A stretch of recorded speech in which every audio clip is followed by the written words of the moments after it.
بسم اللہ الرحمن الرحیم۔ خیانت کی اقسام اور اس سے بچنے کی تلقین۔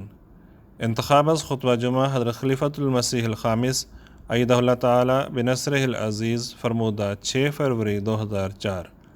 روزنامہ الفضل انٹرنیشنل ہفتہ 23 ستمبر 2023۔ حضور فرماتے ہیں: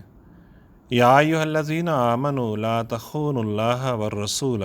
وتخونوا اماناتکم وانتم تعلمون۔ اللہ تعالیٰ اس آیت میں فرماتا ہے: اے وہ لوگو جو ایمان لائے ہو، اللہ اور اس کے رسول سے خیانت نہ کرو، ورنہ تم اس کے نتیجے میں خود اپنی امانتوں سے خیانت کرنے لگو گے جبکہ تم اس خیانت کو جانتے ہوگے۔ خیانت ایک ایسی برائی ہے جس کا کرنے والا اللہ تعالیٰ اور بندوں دونوں کے حقوق ادا نہ کرنے والا ہوتا ہے۔ اللہ تعالیٰ نے مختلف پیرایوں میں مختلف سیاق و سباق کے ساتھ قرآن کریم میں مختلف جگہوں پر اس کے بارے میں ذکر فرمایا ہے، اور خیانت کرنے والا خائن کہلاتا ہے، جس کا مطلب یہ ہے کہ ایسا شخص جس پر اعتماد کیا جائے اور وہ اعتماد کو ٹھیس پہنچائے۔ پھر قرآن کریم میں خائنۃ الاعین کا لفظ بھی استعمال ہوا ہے، جس کا مطلب یہ ہے کہ ایسی چیز پر گہری نظر ڈالنا جس کو دیکھنے کی اجازت نہیں ہے، یا جان بوجھ کر ایسی چیز کو دیکھنا جس کو دیکھنے کی اجازت نہ ہو، اور یہ آنکھ کی خیانت کہلاتی ہے۔ گزشتہ جمعے کے خطبے میں نے پردے کے بارے میں کہا تھا تو بعض خواتین کو یہ شکوہ پیدا ہوا کہ ہمارے بارے میں بہت کچھ کہہ دیا، مردوں کو کچھ نہیں کہا گیا، کیونکہ پردے کے بارے میں مردوں کو بھی کہنا چاہیے۔ میرے خیال میں تو خواتین کا شکوہ غلط ہے،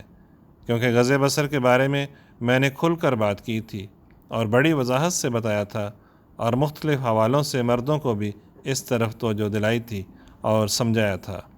تو آج کے لیے میں نے خیانت کا عنوان چنا تو سورۃ المومن کی یہ آیت نظر سے گزری جس کا تھوڑا سا حصہ میں نے بتایا تھا، تو مجھے خیال آیا کہ آنکھ کی خیانت کے حوالے سے بھی دوبارہ مختصراً بتا دوں کہ مردوں اور عورتوں دونوں کو غض بصر کا حکم ہے، اور چونکہ مردوں کو زیادہ دیکھنے کی عادت ہوتی ہے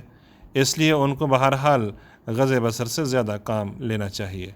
اور اس میں واضح طور پر منع ہے کہ آزادی سے ایک دوسرے کو دیکھیں، کیونکہ مردوں اور عورتوں دونوں کے لیے منع ہے کہ جو نامحرم رشتے ہیں ان کو دیکھا جائے،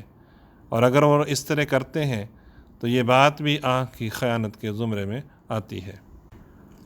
اب میں اس آیت کی طرف آتا ہوں جو میں نے تلاوت کی ہے۔ اللہ تعالیٰ فرماتا ہے: اللہ تعالیٰ اور اس کے رسول نے تمہیں جو تعلیم دی ہے، جو احکامات دیے ہیں، اللہ تعالیٰ نے اپنے لیے جو حقوق معین کیے ہیں ان کی ادائیگی میں اگر خیانت کرو گے تو پھر تم آپس میں بھی اپنی امانتوں کو ادا کرنے کے معاملے میں خیانت سے کام لو گے۔ لوگوں کی امانتوں کو لوٹانے اور ان کے حقوق ادا کرنے کے بارے میں بھی خیانت کرنے والے بن جاؤ گے، حقوق ادا نہیں کرو گے۔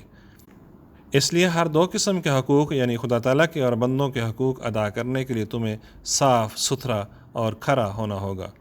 پھر اس میں یہ بھی فرمایا کہ اللہ تعالیٰ کے حقوق کی ادائیگی تم پر فرض ہے۔ جب تم نے یہ عہد کر لیا کہ میں مسلمان ہوتا ہوں، ایمان لاتا ہوں، تمام حکموں پر جو اللہ تعالیٰ نے ادا کرنے کا حکم دیا ہے ان کو پورا کرنے کی کوشش کرتا ہوں، تو وہ تو کرنے ہیں، اور یاد رکھیں کہ اگر یہ احکامات سچے دل سے بجا نہیں لائیں گے تو معاشرے کے جو حقوق و فرائض ہیں وہ بھی صحیح طرح ادا نہیں ہوں گے، اور پھر معاشرے میں ایک دوسرے کا اعتماد بھی حاصل نہیں ہوگا، کیونکہ جب تم خیانت کرو گے تو دوسرے بھی خیانت کریں گے، اور معاشرے کا امن، چین اور سکون کبھی قائم نہیں ہو سکے گا۔ جب انسان کے روزمرہ کے معاملات میں دنیا داری شامل ہو جائے،